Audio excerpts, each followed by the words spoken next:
The story of the world's first jet aircraft begins not in a grandiose Air Force facility, but in the mind of a young engineer named Frank Whittle. In 1928, while still a cadet at the Royal Air Force College in Cranwell, Whittle wrote a thesis proposing a radical new form of aircraft propulsion, the turbojet.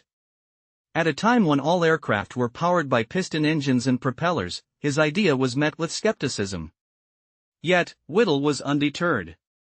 He patented his design in 1930, but the British Air Ministry showed little interest, deeming the concept too futuristic and impractical. Meanwhile, across the English Channel, a German physicist named Hans von Ohain was independently working on a similar idea. Von Ohain, a student at the University of Göttingen, filed his own patent for a turbojet in 1936.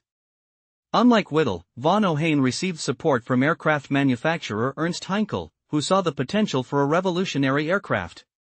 The race for the first jet was on, and it would unfold against the backdrop of rising tensions in Europe.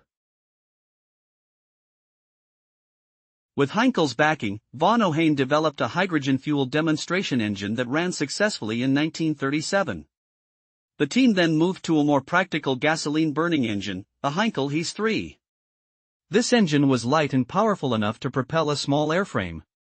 The result was the Heinkel He 178, a sleek, single-seat aircraft with a wooden fuselage and metal wings. On August 27, 1939, just days before the outbreak of World War II, test pilot Erich Warsitz climbed into the cockpit. The He 178 taxied down the runway at Marianne, near Rostock, and lifted off. The flight lasted about 10 minutes, reaching a speed of around 600 km per hour, faster than any piston-engine fighter of the time.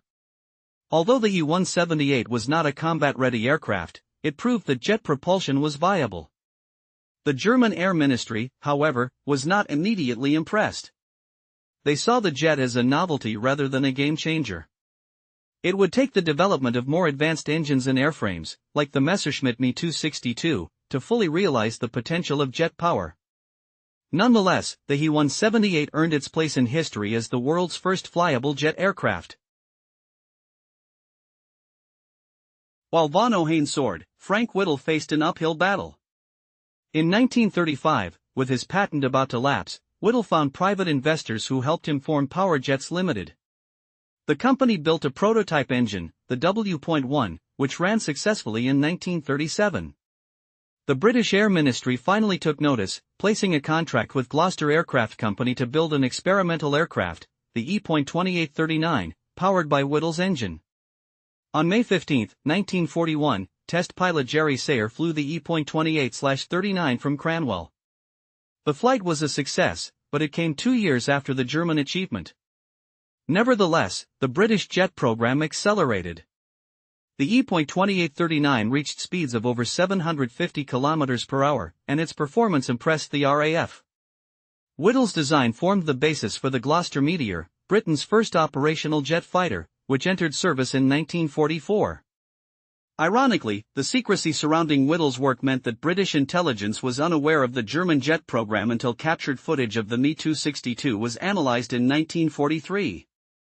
The parallel development of jet engines by two rivals, each unaware of the other's progress, remains a fascinating chapter in aviation history. The first jet aircraft to see combat was the German Messerschmitt Me 262.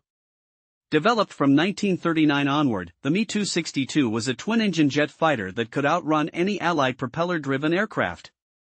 Its Junkers Jumo 004 engines, though prone to failure, gave it a top speed of about 870 km per hour.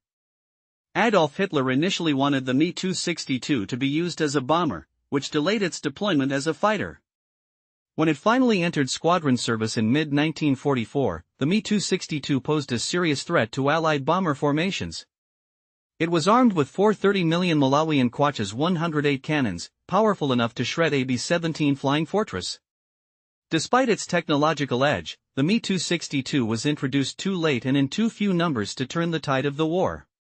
Technical problems, fuel shortages, and Allied bombing of factories limited its impact. Nevertheless, the Me 262 demonstrated the future of aerial combat. After the war, both Allied and Soviet engineers studied captured German jets, incorporating the lessons into their own designs. The Me-262's swept wings, developed after wind tunnel tests, influenced post-war aircraft like the F-86 Sabre and the MiG-15. The end of World War II did not end the jet revolution. In Britain, the de Havilland Comet became the world's first commercial jet airliner, entering service in 1952. But the story of the first jet aircraft also highlights the role of individual ingenuity and national priorities. Whittle and von Ohain are now recognized as co-inventors of the turbojet engine, though Whittle's earlier patent is often given precedence. Today, the original He-178 is preserved in a museum in Germany, and a replica of the E.28/39 flies in airshows. The first jet aircraft were not just technical marvels, they were symbols of a new era. Their development compressed time, revolutionized travel, and changed warfare forever. The story of their creation, a tale of parallel innovation, government indifference, and wartime urgency, reminds us that even the most transformative technologies often start with a single, stubborn idea. And that idea, once airborne, can reshape the world.